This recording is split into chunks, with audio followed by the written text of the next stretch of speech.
Hello guys and welcome back to the F1 Tube YouTube channel, and in today's video I will be bringing you the second of my 3 mid-season reviews for each of the teams and drivers for their 2019 seasons so far. And today I will be covering Alfa Romeo, Renault, Toro Rosso and McLaren, and this one for me is going to be the hardest one because it has been at the heart of the midfield battle, which has been so close this season. The dynamic of this battle has been changing so much, and I've thoroughly enjoyed this midfield battle. It's carried over from last season and has definitely developed this season as well. As you know guys, I am starting from the bottom and working my way up to the top. So in this sector I am starting off with Alfa Romeo, and honestly I don't think they've actually been fantastic in 2019. Yes, I know the midfield has been so tight this season so far. However, after their development last season, I honestly expected more of them. I'm not saying I was expecting them to challenge Red Bull, Ferrari and Mercedes race on race. However, I did expect their car to have a lot more pace than what it has done so far. And their 2 drivers, well, one of them has been performing excellently so far this season, whilst the other driver, not great. And when their top driver Kimi Raikkonen is not getting the best out of the car, or the car, is just not that great, they're left in no man's land because their second driver Antonio Giovinazzi cannot go a lot better. However, in the last few races we have seen glimpses of what Giovinazzi can actually do, but I'll get onto that in the next few minutes. Alfa Romeo's best race of 2019 so far for me is the French Grand Prix.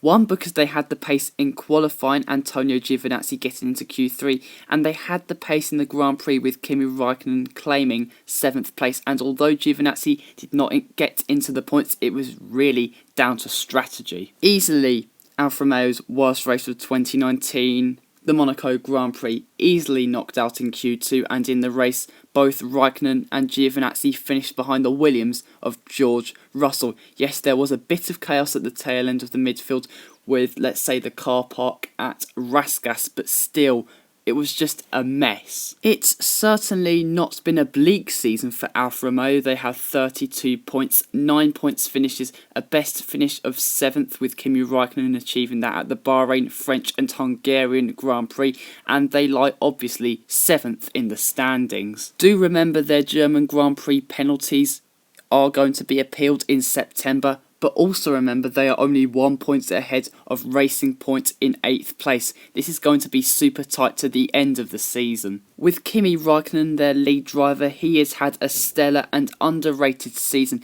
He has maximised every bit of potential from the Alfa Romeo car and has outperformed it at numerous races. And even if he's had a poor qualifying, he has managed to make it count during the Grand Prix. Kimi's best race of the season is the French Grand Prix in my opinion, because even though he did get out qualified by his teammates, he took the fight on race day to both of the Renaults and Lando Norris, who did have a technical issue to be fair, but still a stellar job in an inferior car that weekend. And for his worst race, Canada, he had no pace during qualifying or the race, and even though his teammates had a spin, he still was defeated by him.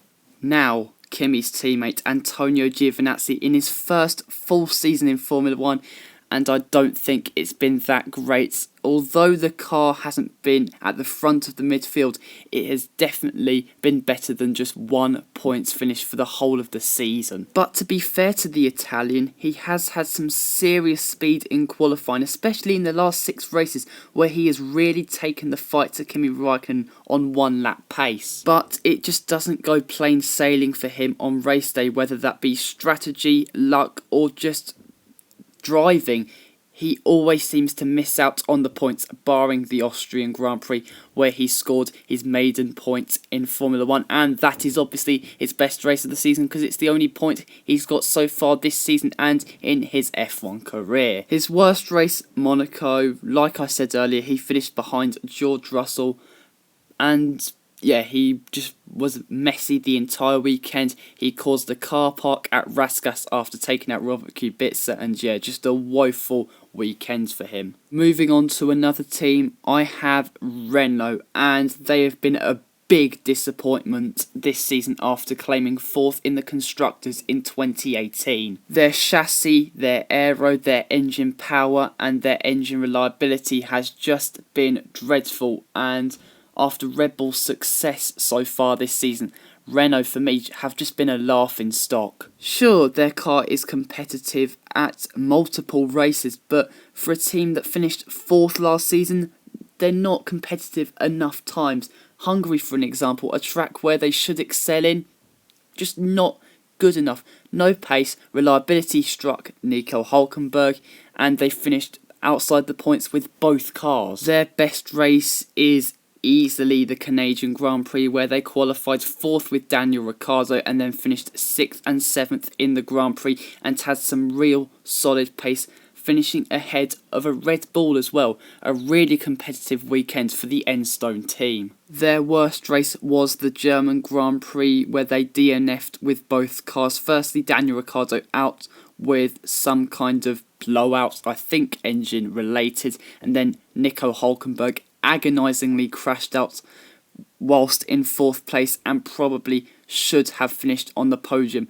A day where, anything could happen. Renault blew their chance with reliability and their drivers. Well, to be fair, driver, that being Nico Hülkenberg, Daniel Ricciardo has had far from a happy season in 2019. He's been battling with his teammate Nico Hülkenberg, and that says a lot about a driver who we regarded to be as good as Max Verstappen at parts of his Red Bull career. In terms of qualifying speed, he has blown away his teammates, but in terms of race pace, I genuinely believe his teammates has had the edge on him. Okay, not every single race, but collectively. The Honey Badger's best race of 2019 for me is the Canadian Grand Prix, sensationally qualifying 4th and then finishing 6th in the race and kept Valtteri Bottas at bay for quite a while. And even in that race, Hülkenberg was quicker, but Ricciardo was more consistent throughout the weekend. His worst race, races, I'm going to go for 1, the Australian Grand Prix, his home race, where he was too impatient at the start and damaged his car and damaged his race, and 2, the Azerbaijan Grand Prix, where although he did have good pace, he pathetically reversed into Daniil Kvyat after, let's say, unsuccessfully dive bombing the torpedo, and then he reversed into him, a pathetic move really, and that was the end of his afternoon. German Nico Hülkenberg has had far from a satisfying season after a very strong 2018. He has had the pace during Grand Prix, but especially when it comes to qualifying, he is lacking a lot, and combine that with the mistakes he has made this season, it's not been great for Nico. His best race in my eyes was the Australian Grand Prix, where he outpaced and outperformed Daniel Ricciardo throughout qualifying, and in the race he came home P7, even taking the fight to Kevin Magnussen in the Haas. His worst race, the Spanish Grand Prix, he crashed in qualifying, had no pace and finished outside of the points. Just quickly, Renault have 39 points, 8 points finishes, a best finish of 6th courtesy of Danny Rick in Canada, and lie 6th in the standings. Really just not good enough. Toro Rosso, and I can't believe it. I predicted them to finish 9th in the standings, and halfway through 2019, they're 5th. Now, this is heavily boosted, obviously, due to their German Grand Prix success, but still, I said it around the Spanish Grand Prix, their car in terms of pace has been really consistent. Now, what's also aided Toro Rosso is the fact that they haven't had to take as much engine penalties for their senior team Red Bull as much as I thought they would.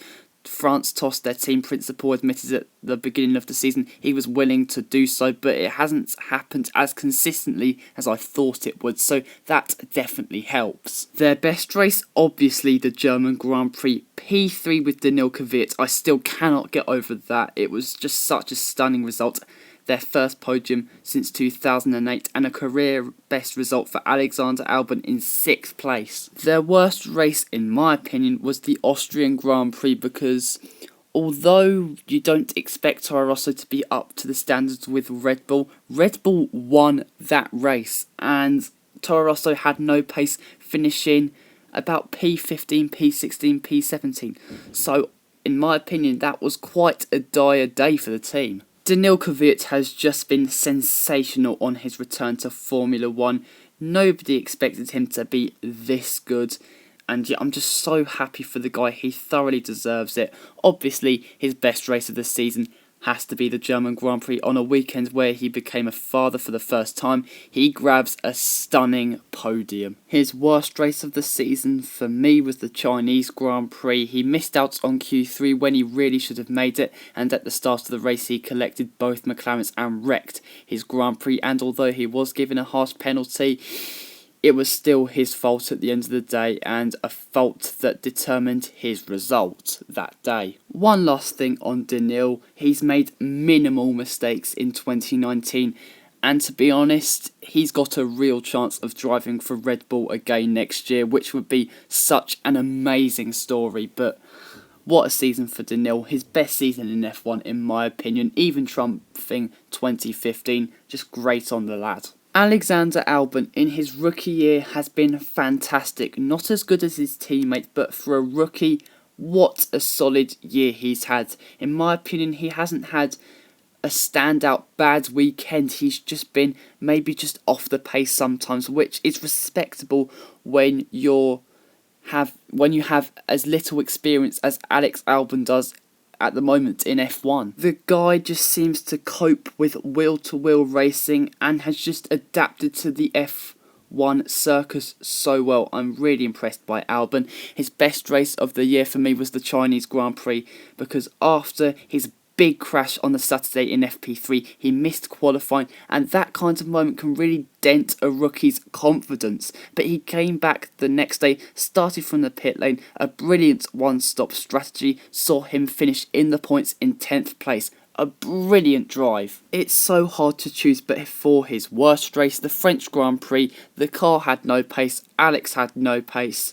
What more can you say? Just to wrap up with Toro Rosso, they have 43 points courtesy of 11 points finishes, have a best finish of third, obviously with that brilliant podium with Kvyat in Germany, and they lie 5th in the standings. They definitely won't catch McLaren, but they can definitely preserve that 5th place in the constructors' standings. Now finally, McLaren, and what a pleasant and welcome surprise they have been in 2019.